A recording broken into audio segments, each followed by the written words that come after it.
boy from France, he's playing League Two France, big striker, number 9, very, very good. Done it all. And he's like, I want to come over, want to try and break into the UK market. I went, I tell you what I'm going to do, log in details, and I want you to go and spend an hour on watching highlights of games back on the Zoom call a year later. I said, so what do you think? He says, I couldn't play there. He says, it's too physical. It's too strong, the tempo, intensity is too physical.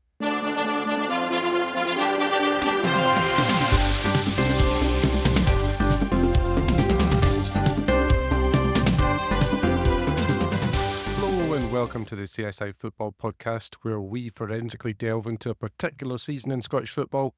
For today's episode, we meet a manager who's worked wonders on a shoestring, being part of back-to-back promotions and keeping a small club in the Premiership for multiple years. Throw in a League Cup final to boot, and you've got Livingston manager David Martindale. Davey, how are you, sir? I'm okay, thanks very much. Let's take you back to the beginning. Where were you born and brought up, and who were your boyhood heroes? So born in Govan originally. I think we moved through with the Glasgow overspill. Remember your Cumbernaulds and Livingston. So moved to Livingston, the Glasgow over, around 8-year-old. Something along the lines. My growing up, Bellahouston Park, Elder Park, it was kind of my area. Moved through to Livingston when I was 8, but I spent a lot of time back in Glasgow, school holidays, Easter, stuff like that. Spent a lot of time with my gran and my granders. They stayed in Corker Hill. Spent a lot of time with my auntie. She stayed in Govan, Linthouse, and they went back and forth from Livingston at that point. Growing up, footballing, like my earliest memories was probably like Zico, Socrates, the Brazilian World Cup, the Brazilian players, more predominantly Scotland, Davy Cooper, people along the lines. I grew up in Govan. I grew up a Rangers fan.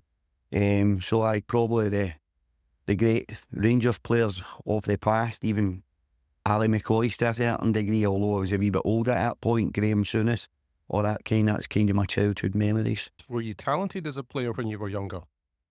Yeah, I think I was. Probably. I'm more inclined to say that now because I've got an educated opinion now in terms of being playing and coaching in the professional game. So I was probably always the best player at my team, at my school, in my scheme, whatever it was.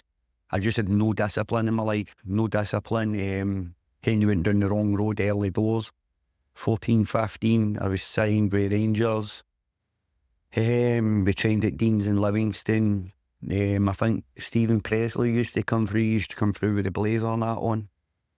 So trained there, but for about 14, 15 years on, my pals all kind of about the scheming. I played pub football, broke my leg. That was the end of my Rangers career. And any kind of chance of professional football won. I think I had the ability. I know I had the ability. Even looking back now, I know I had the ability. I just never had the sacrifice or the discipline, or they probably steered in the right direction. I had too many outside influences, but predominantly only got myself to blame. Did you get involved in the junior game for a spell? Not till late on, so kind of fell away from football between 15 and 18, broke my leg playing pub football, went back into amateur football. Used to play on a Saturday, twice on a Sunday. It was always with people, a team called Riverside, Tower, Oscars, and we won a lot of Scottish Cups. We won a lot of league titles, Scottish Cup, amateur Saturday, amateur Sunday. Done that. That led me to, I'd done that for years, and all the junior teams used to come and sign with us. But again, I had no discipline in my life. I really kind of no discipline. I now understand that I didn't at the time. I was loyal to the scheme. That was my family. Obviously, when you do a wee bit more work on yourself throughout the years, you get to understand this. But I was a product of my environment, and I was immersed in my environment, and my friends were my family. I was so loyal to that, so loyal to the football team, the local football team, or the local football team. So kind of it was more my life growing up, probably for about 14 to late 20s, early 30s. It was kind of, I was locked in kind of scheme mentality. You're very rare for a manager because a lot of them have played at the professional level, at a high level for a while. And you broke in effectively from the construction field. You had a degree that was construction-based, which is, again, something that's rare, as you don't get many degree-educated managers. So how did you find yourself transitioning from working in construction to becoming involved in Livingston? You want me to touch on the bit in between? No. Not so you're not too bothered about that. 2004, enrolled in university. Got into a wee bit of trouble. Enrolled in university. I eventually finished my degree in 2012. 2004, I probably need to touch on this slightly. I was arrested and I knew I was going to prison in 2000, and that led me to go and play junior football. So I knew at that point, I was 32, I knew I had to take that. I wanted to take that opportunity. It was a wee bit more mature then, and I went and played junior football. So that kind of took me from the amateur level to the junior level at 30. 2004, played there for 2006. Spent time in prison, 2006 to 2010, but I enrolled in my degree in 2004. I got released from prison in 2010, and I completed my degree in 2012. But when I came back out of prison in 2010, I went straight back into junior football. That kind of took me out my environment that I was in previously. I was now playing football with boys that had dropped down for professional levels. Callum Mullen, I don't know if you remember Callum, it was at Hibs. Stevie Pittman. Stevie was my manager. Pitts is his son that's here with me. Roddy Grant. Roddy's still at St John's in the day. So they were all boys that were local from my area, but eventually started playing football with them a wee bit later on. So in 2012, I was 210 to 214, graduated to university. I then became an assistant manager at Broxburn, player manager type thing. And in 2014, there was one of my friends who we played football at the junior level, Billy McShee. Billy also played senior football. Billy was in at the football club, Livingston Football Club, working for the big lottery on a secondment. So he was kind of setting up the charity army, Livingston, the Livy Trust or whatever it was called, Livingston West Lothian Football Association. But it was a charity army, the football club that was made to take over the academy. And Billy was seconded from the big lottery fund. And Billy had said to me, he said, look, we're really struggling here. Do you want to come in and give us a wee hand? So I said, what kind of things are you looking for?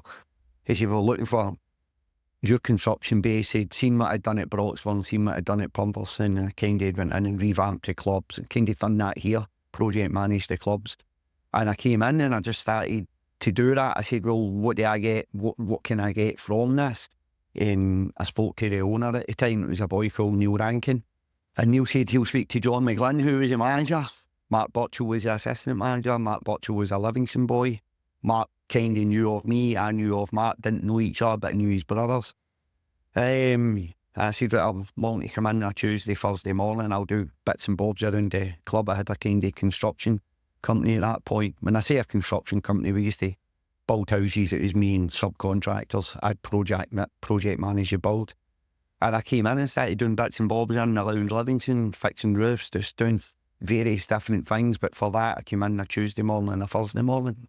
And I got to pick cones up, blow balls up, join in training, bits and bobs with John McGlynn and Mark, and they were brilliant with me. So I wouldn't have got in here if it wasn't for Billy putting me in the door in the first place, for Neil Rankin accepting me. But probably the most important aspect of that would have been Mark Butchell and John McGlynn saying, hey, we'll let him come in. Now that shows testament to the two people, because I was no longer released from prison 4 years earlier.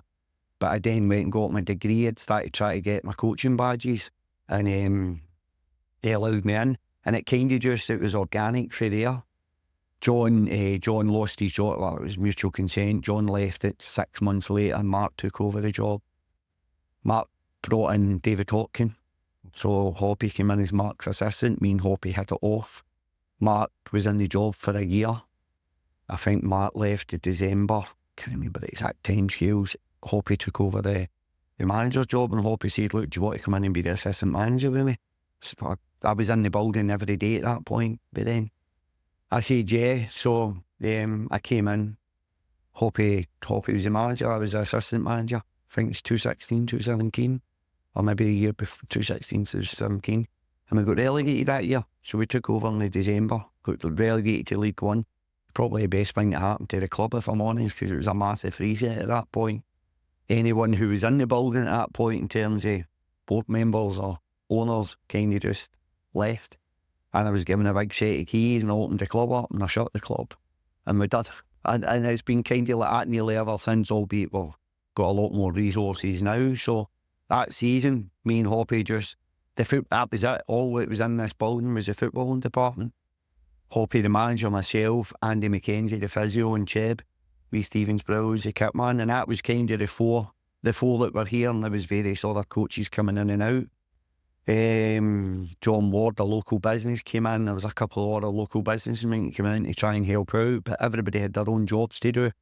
So kind of got left to your own devices, and the board members turned up on a Saturday and they'd have a board meeting once a month, and kind of just project managed the club from that point onwards. Got relegated, we went into League One, stripped the club back, no money, and we just kind of got our heads in and work, and Hoppy said he wanted to stay on, and we managed to get promoted back to the Championship that year, the following year.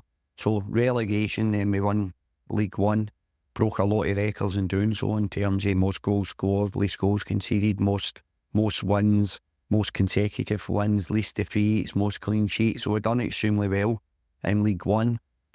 And I think for me personally, and I'll just use me, I think dropping down to League One, I don't think it was a million miles away from the junior level that we were playing. It allowed me to organically develop as a coach. So going to League One, it was a level, I wasn't familiar with League One, but it wasn't a level too far off what I had been doing previously. And I'd been in the Championship for 2 years previous to that also, with Hearts, Hibs and Rangers were in it at that point. So had a lot of experience myself, but dropping down to League One allowed us to go and play football how we wanted to play football, recruit players on a competitive budget. It was ourselves, Alloa, Ayr and Brecon. I think it was 2 or 3 full-time clubs, us being one of them. It was kind of a full-time club and a part-time budget. It's kind of how it was, but we got the right individuals in the building because they weren't coming here for the money, they were coming here to be in a full-time environment, and that's what we gave them. So we won League One, went up to the Championship, managed to keep a lot of that squad together. We had built a lot of continuity, a little bit similar to what Falkirk are doing at this point in time. The remit, stay in the Championship, and by the end of the year we'd managed to win the playoffs and found ourselves promoted to Scottish Premier League, back-to-back promotions, 2018 to 2019. We found ourselves in the Scottish Premier League, the top tier in Scotland, with back-to-back promotions. You had 3 players on that Championship side in the defence and the goalkeeper that ended up getting capped, if I'm right. Halkett, Gallagher and... So 3 out of 4. Yeah. You had Liam Kelly went on to get his cap. Craig Halkett went on to get his cap, and Decky went on to get his cap. Probably the only one that wasn't, but it was Big Alan Lithgow. And Big Alan was brilliant for us. Like, we used to say that, everybody, like Craig would stick out, Decky would stick out, Liam would stick out, Halkett. Big Al kind of went a wee bit unnoticed, but he was an unbelievable player for us. He was a very, very important player. And that back three and Liam, the amount of clean sheets he got between, well, Liam wasn't here at the Championship. Liam was League One. So Liam he wasn't with us in the champ. It was Neil Alexander. His jersey's upstairs.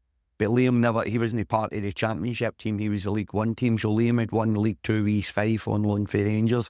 We took him in up to League One. He won League One with us, went back to Rangers to compete. And then Neil Alexander came in. Neil was turning 40 that year, but it was still the same back three.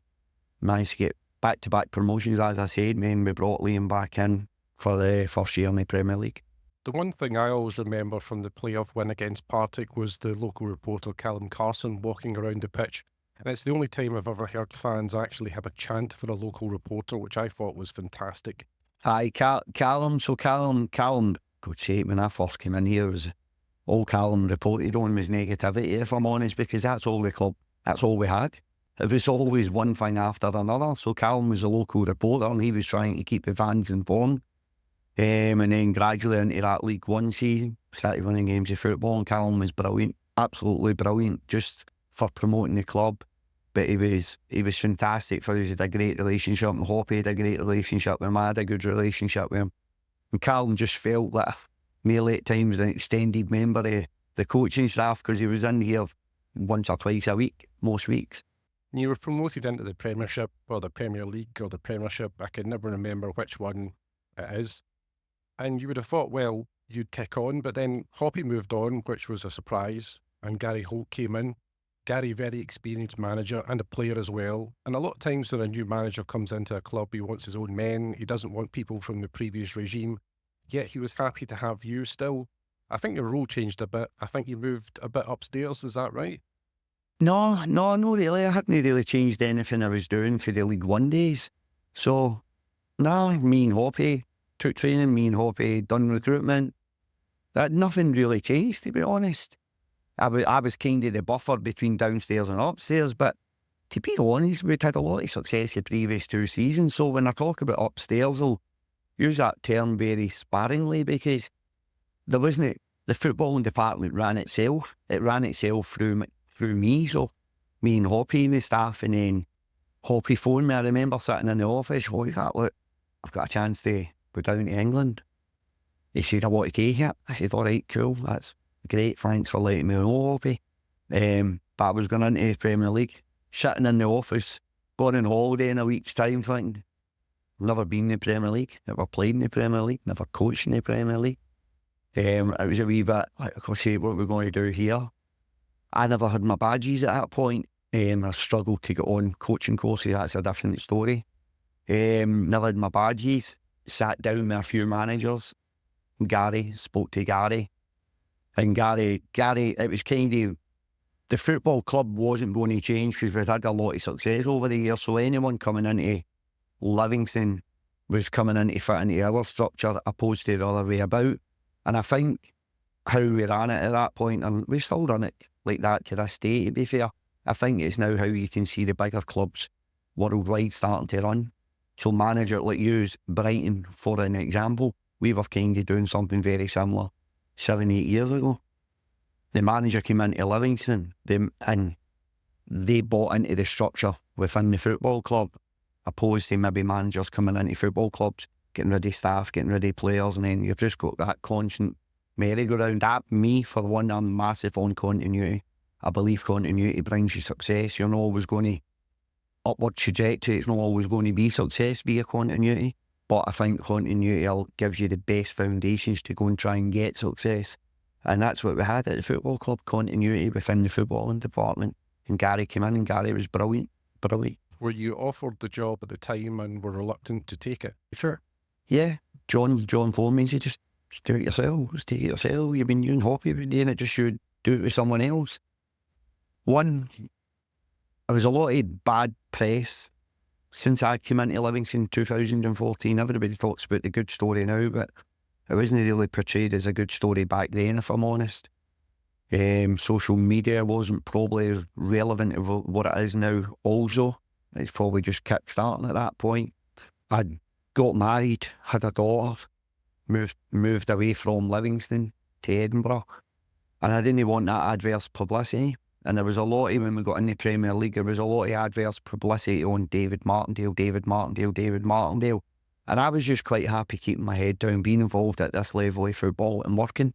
I never had my badges either. And that was a conversation we had where it was like, nothing at this end's going to change. Holty had his pro licenses and Holty came in and Holty was willing to work with me, he was willing to work with the current group of players. He was willing to come in and work with the structure that was at the football club. And it worked. So it was Hoppy and myself, and it was Holty and myself. So I did get offered it. I don't think it was right for me, and I don't think it was right for Livingston Football Club at that point in time. It's quite profound because I was chatting to John Gould, and he said that when John Barnes came into Celtic, he felt John Barnes was a great coach, but it was just too soon. He should have been at a club to learn a bit more. It's kind of difficult. A lot of players have said, yeah, the ability to be successful, transferring that into being successful managerially. So it's kind of refreshing to see an attitude where you're able to reflect. I think now, like, if you asked me these questions 10 years ago, I gave you different answers. But I've now been involved in elite level football for 11 years. watching football doesn't make you a manager, because I think a lot of people think they sit and watch football and they know better. You don't. They've got no idea.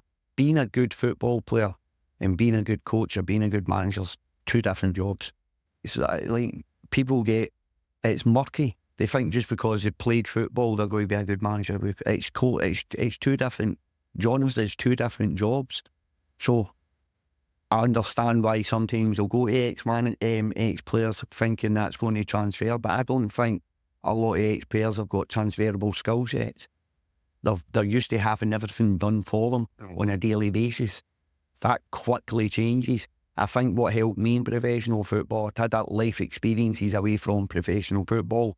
I'd went and got an academic degree. I'd went and got my honours degree. I had my own company, so I had a skill set outside of football. My background in my honours degree was project management. It was construction project management, but really, if you actually nail it down, football is about managing that project. And that's kind of what I've done at Livingston. But an ex-player coming out of being looked after for the last 12, 14 years, I don't think makes them ready for the job in hand. And I think if you look through it, there's a lot of non-footballing managers now involved in football. There's a lot of them, a lot of managers that haven't played top level that are now top managers. And I think having that transferable skill set away from football definitely helped me.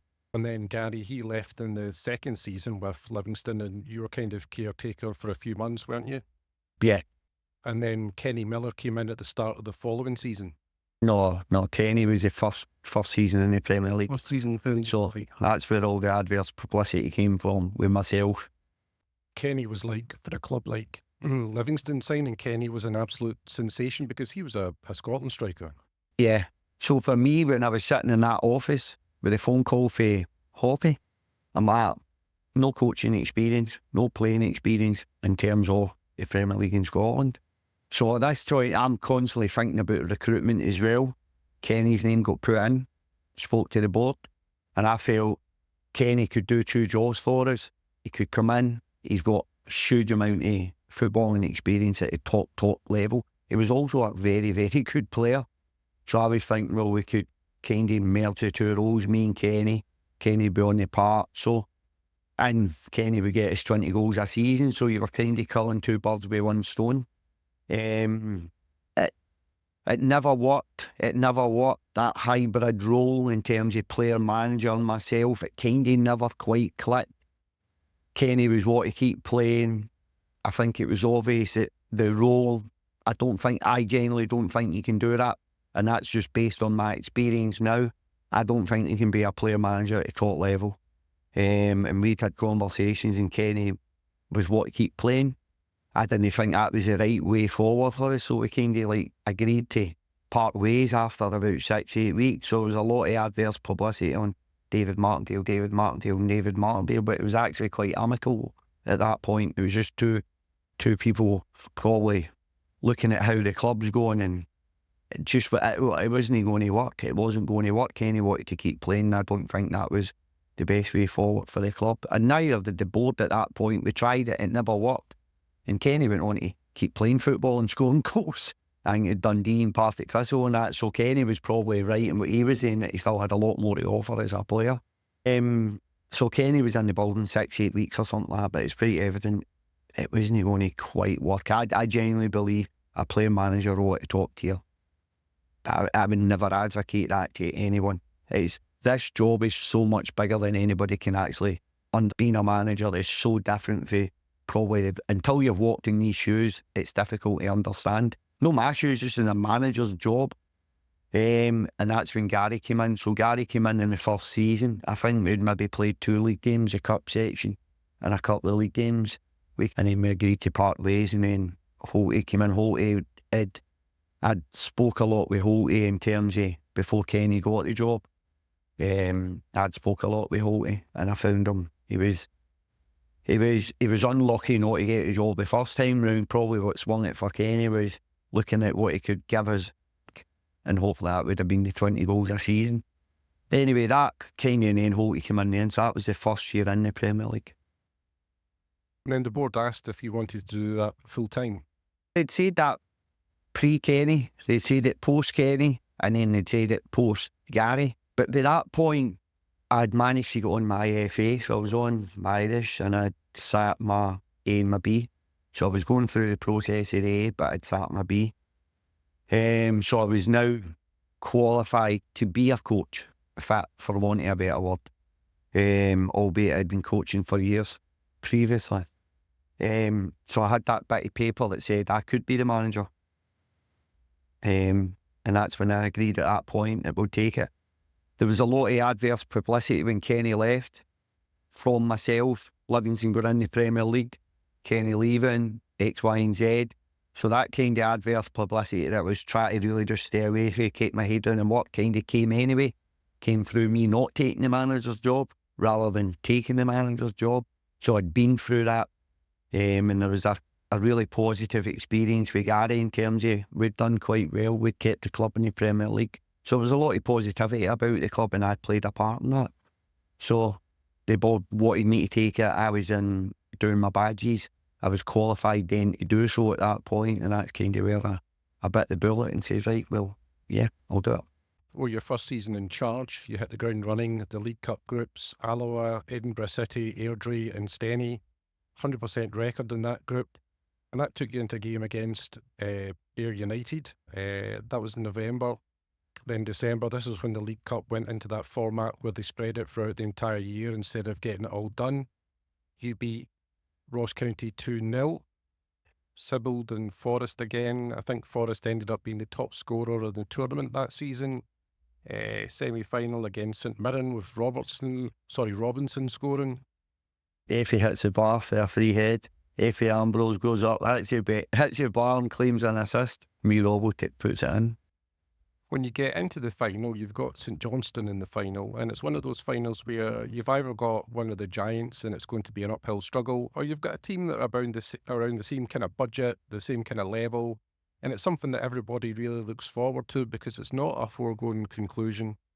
Probably never, then it was during COVID as well, so it wasn't fans in the stadium, so your preparation on a daily basis was fairly structured because it was COVID time. So what you done on a daily basis, like social distancing, temperature tests, when you shower. The only time we were together as a group properly was when we trained outside. Everybody else, you sat 2 meters apart, you never had lunch together. So you were kind of, your preparation, albeit your part-time, would be different than what we'd done. The preparation was very, very structured because you were following COVID protocols still at that point.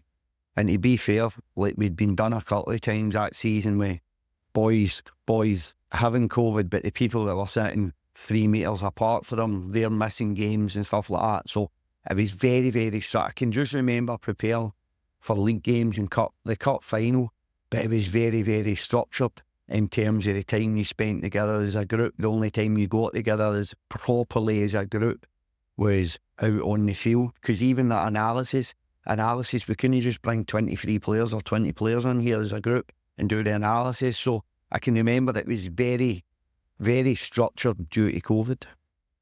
And it was an incredibly talented team as well. You'd McCrory in goals, who'd go on to be capped. Nicolai Devlin would end up moving to Aberdeen. He's been great for Aberdeen. He spoke about Effie, who had a large history in the game. John Guthrie, Steve Lawson, Josh Mullen, who never scored a tap-in. They always had to be from 25 yards. Pitts, who might be the best player in Livingston's history, you could argue. Marvin Bartley as well, playing as the captain. I mean, you could understand why Livingston got to the final. It was a talented team. It was a talented team, but it was the basis of hard work. Every one of the players put the team before themselves, and that's where we got the success. Every one of but we Alan Forrest was there at that point. We Al, Craig Sibbald. So I was a lot of good players that are still playing football at a good level at this point in time. So it was a really, really good group. Was that the most second guessing of yourself you got done working out that team for that game? But we'd lost our left back. I think it was, we never had a structured left back. Kieran Brown. So when was that game? The final was it February? Something like that. So I'm trying to remember who the other left back was. We were struggling for a left back. Serrano, was he yours? Serrano was here, but he picked up a knock. No, I don't think Serrano was here actually. But we had Kieran Brown, so who was it I spoke to? Neil Harris. Neil Harris was the Cardiff manager. And Neil had said to me, look, aye, good to go. We're good to go with Kieran. You can keep him. And Neil got sacked. Who went in? Tony Mowbray. Did Tony Mowbray go in to Cardiff? Can't remember who it was. Who went there? Mick McCarthy, maybe. It was either Tony Mowbray or Mick McCarthy. They went and got the manager job after and took Big Kieran back. That was in the January. Kieran was my left back. They had no left back. We had no left back, so we were trying to come up with kind of permutations and formations and how we stopped Big Sean Rooney scoring for a set play. In open play, St Mirren were quite, St Johnstone were quite direct in terms of how they hit. I think Big Sean had scored in the Scottish Cup, he'd scored in the League Cup, scored in the semi-final. I remember going into that game and he was a huge threat going into that game and trying to come up with some kind of plan to stop Sean Rooney. And unfortunately we get done with Sean Rooney at a set play. And I can remember at the end of the season, Foxy was my assistant, Liam Fox. Foxy said, look, I'm going to go to Hibs. Got a chance to go in with Jack and Potsy at Hibs. I said, alright, brilliant. Still had the Scottish Cup final to play. I said, well, whatever you do, make sure you tell Jack about Sean Rooney. Make sure you tell Jack about Sean Rooney. And I think the big man went and scored the winner in the Scottish Cup final, went and scored the winner in the League Cup final against us. When you look at how you were building that squad and the size of Livingston, it's probably kind of touch and go between Ross County and Livy. Who would be the smallest team or the team with the smallest budget? I think, I think we won that hands down. Hands down. Do you look outside the box when you're scouting? Because you bring players in that nobody would even conceive of going out and getting. I believe in the staff at the club, not just myself. So I believe in what we do as a football club, and what we've got within those building, the personnel. So I believe that we can make players better. I believe we do that. I believe I can do that. I believe in myself, very analytical. We put a lot of time and effort into the coaching. We still do that to this day. So I believe that we make players better. So I've got a phone book. I've answered every single LinkedIn message, every message. Like, I've got a phone book full of agents from all around the world. So my network via my phone is kind of my scouting network. So I get players from here, there and everywhere. And I put a lot of time and effort into trying to scout the right players for Livingston. I feel year on year it's got harder because our budget, believe it or not, it's kind of remained the same. Actually, last year it came down significantly. Whereas I feel every other team in the Premier League, it's been going up. It's been going up. I think over the last 3 years, inflation's went up 20% and our budget went down 20%. So there's a 40% gap straight away. I think it's got harder year on year to be competitive in the Scottish Premier League. I really do believe that. For 4 or 5 years in the Premier League, I found it easier. The last 2 years was extremely difficult, and that was budget related, because you can be as good as you want to be within those buildings, but budget's talking football. Like, people, I laugh sometimes when you hear, was that him talking about budgets again? And I'll know you certain clubs that go into Champions League football and they're suddenly talking about budgets. So budgets play a huge part in football, but Scottish Premier League definitely became a lot harder the last couple of years in terms of other clubs' budgets.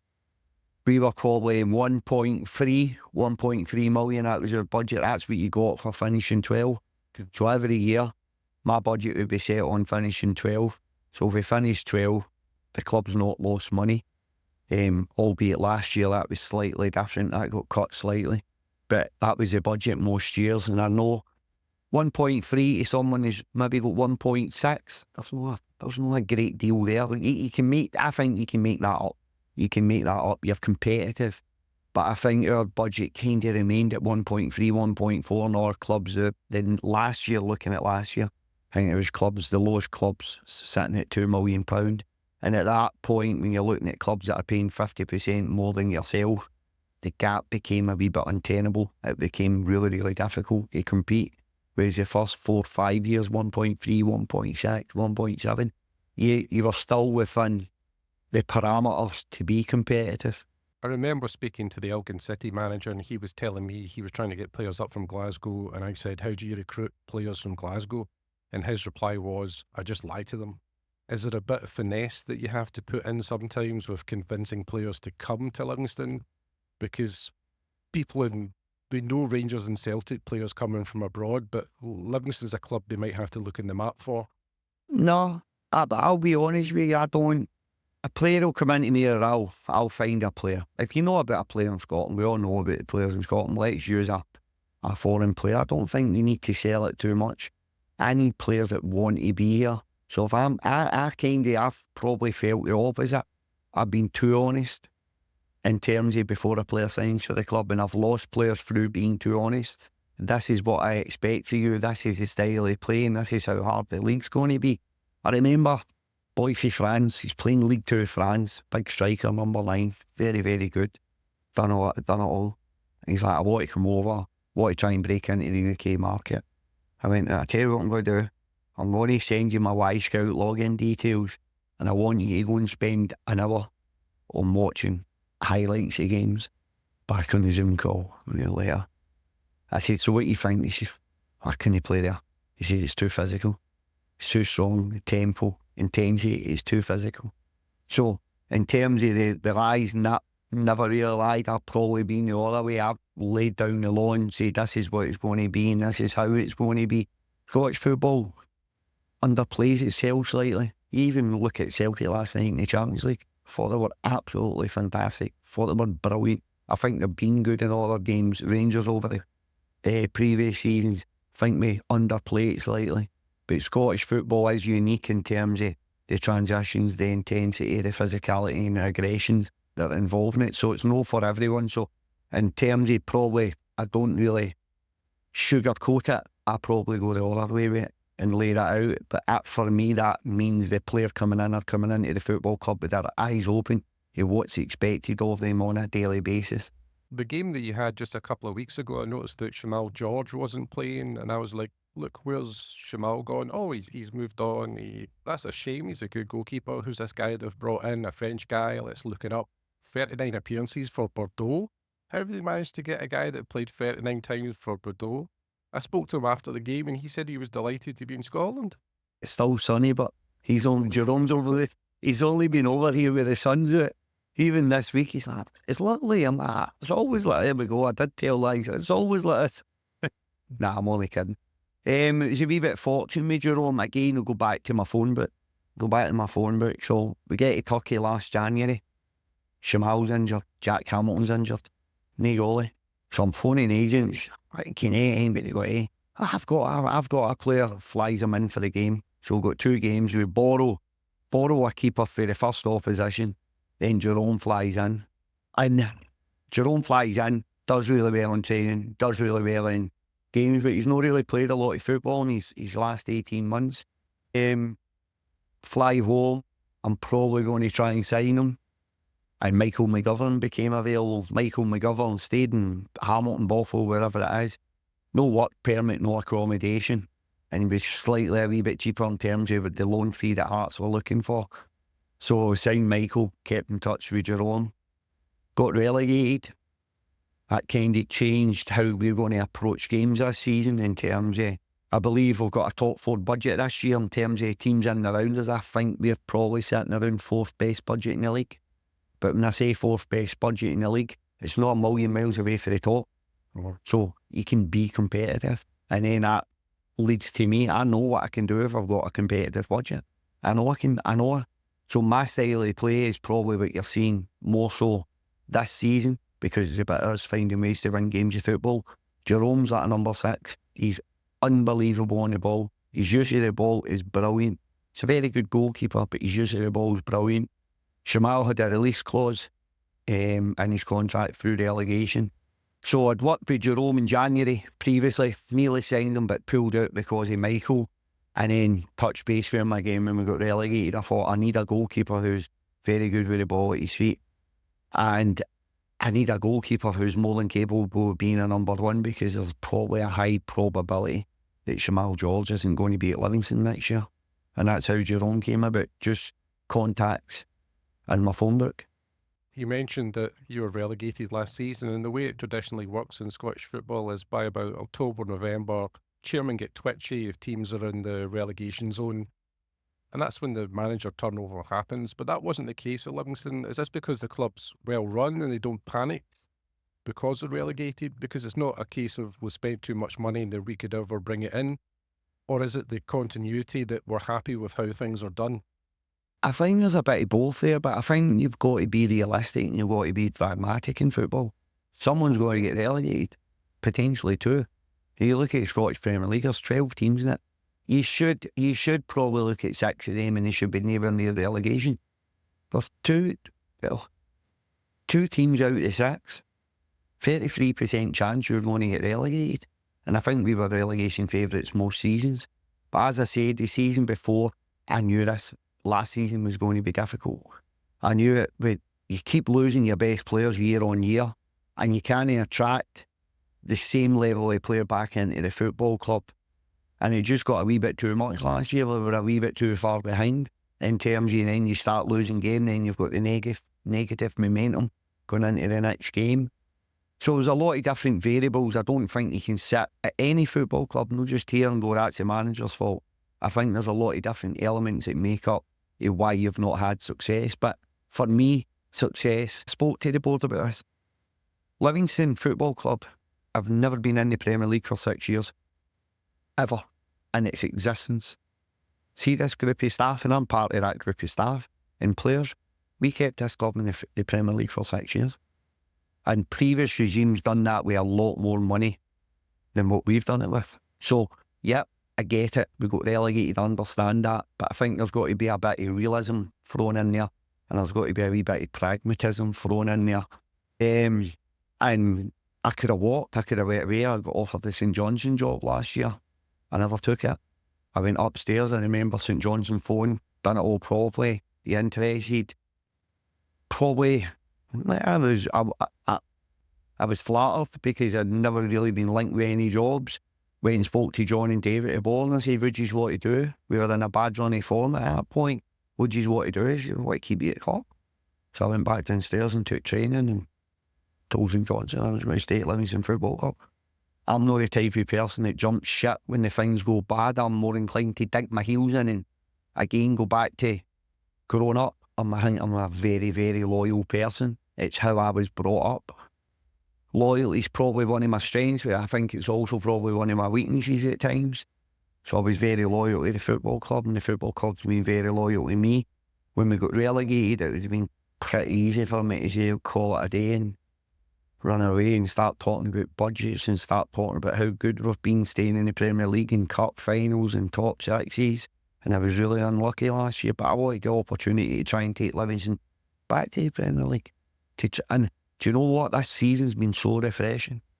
It's been so refreshing because the last 6, I've been like pushing water up a hill, and only people that have walked in these shoes will be able to understand that, how hard it is competing against clubs with the budgets and resources that far outweigh ours at that point, how hard it's been.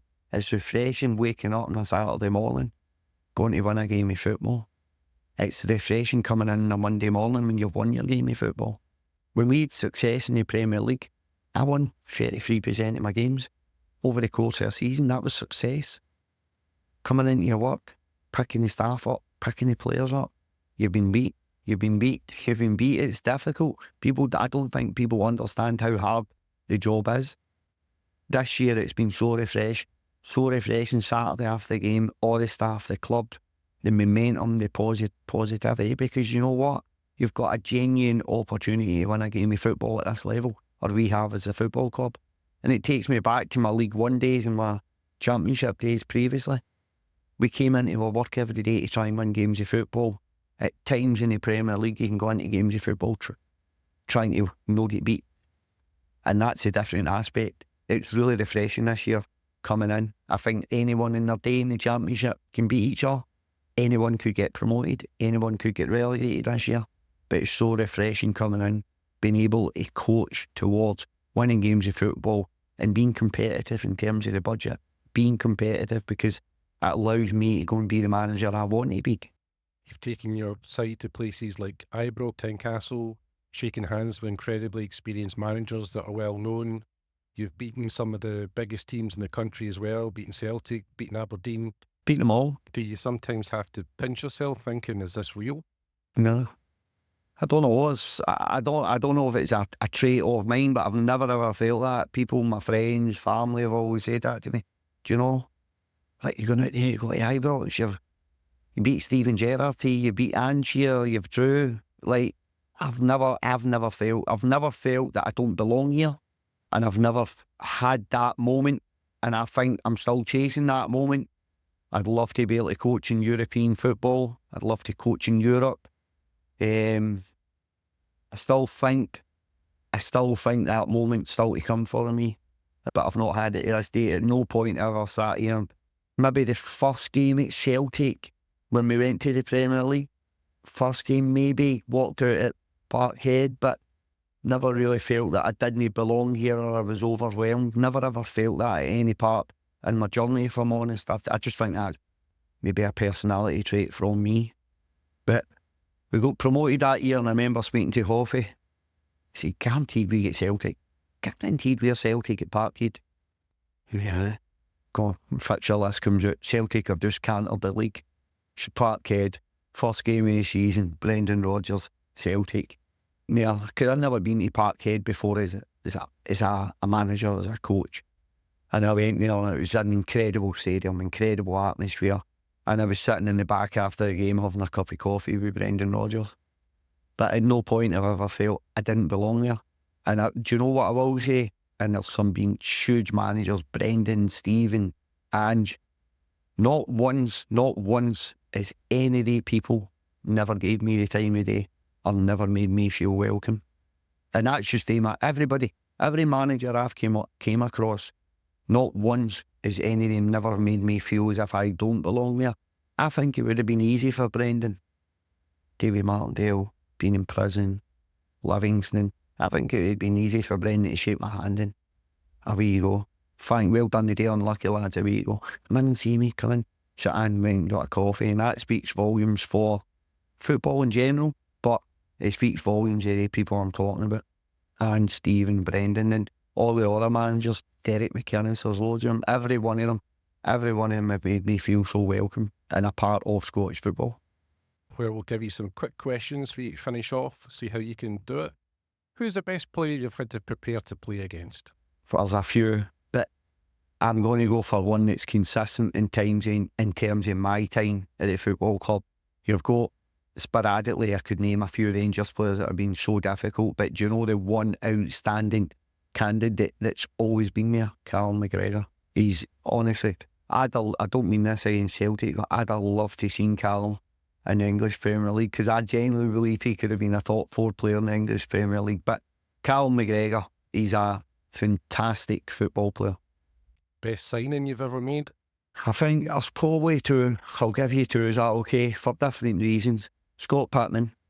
So Scott Pittman and me, when I was assistant manager at Broxham, we were the midfield. So it was me and wee Pitts.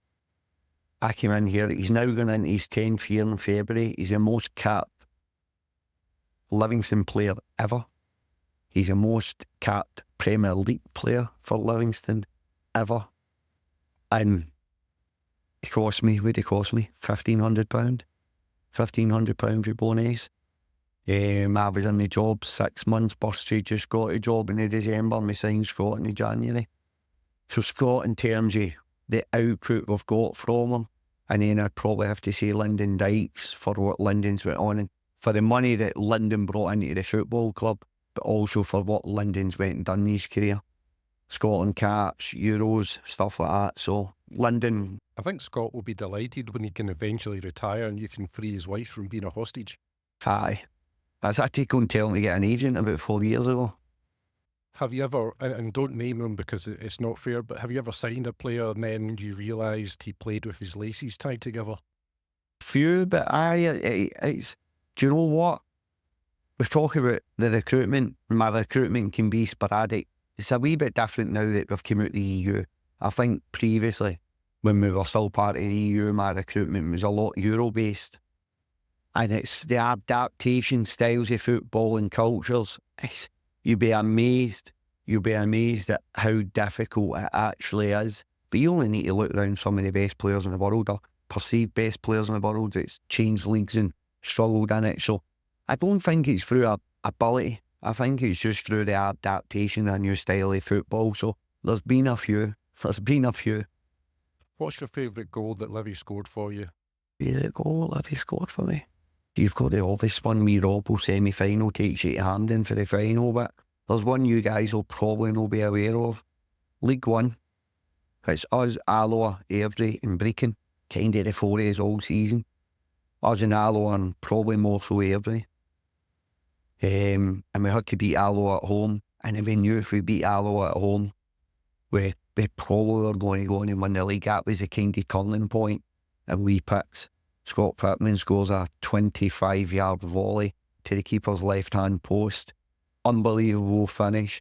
But that, in terms of my mind, that always sticks in my head, because it was a unique moment for me and Hoppy, because we'd been relegated, the board stuck by us, and at that point we both of us kind of knew. And the big one, the next big one, Keegan Jacobs at Farcical. Yeah. Keegan Jacobs, like, at no point, people laugh at me, and even the chairman speak about it. At no point in that game did we see ourselves in the Premier League. We were just got to Farcical to win a game of football. We just played Partick here to win a game. We played Dundee United to win a game of football. At no point were we contemplating being in the Premier League. We were just going out to win that next game of football. And it was just after half time, and Keeg steps up, scores that goal, gives us a goal advantage of 2. Did you actually start thinking, God sake, man, we could be in the Premier League here? So Keegan's goal, we pits us for taking his winning League One, and Keegs' goal was probably that defining moment where we really felt that we were going to be in the Premier League. You're well known for having running conversations with players who are on the sidelines, the opposition players. I've seen it, having a wee chat with them. What's your favourite interaction with an opposition player? Oh God, try to find. I've had loads. Loads. I always give players a wee bit, and I love it when they give me a wee bit back, but you always shake hands at the end of it, and for me that's football. Was it 2 years ago, big David Martindale shouted over absolutely battling us, Hibsworth, battling us, and he shouted, how long's left, ref? And I gave him the middle finger and said, a minute. So I put that up and gave him a minute, and I got sent off. And on that note, we make a victory salute to the end of this podcast episode. My thanks to David for taking part. Please join us next episode for another journey into the annals of Scottish football. You can keep up to date with us on our socials and on YouTube, but thank you very much for joining me, David.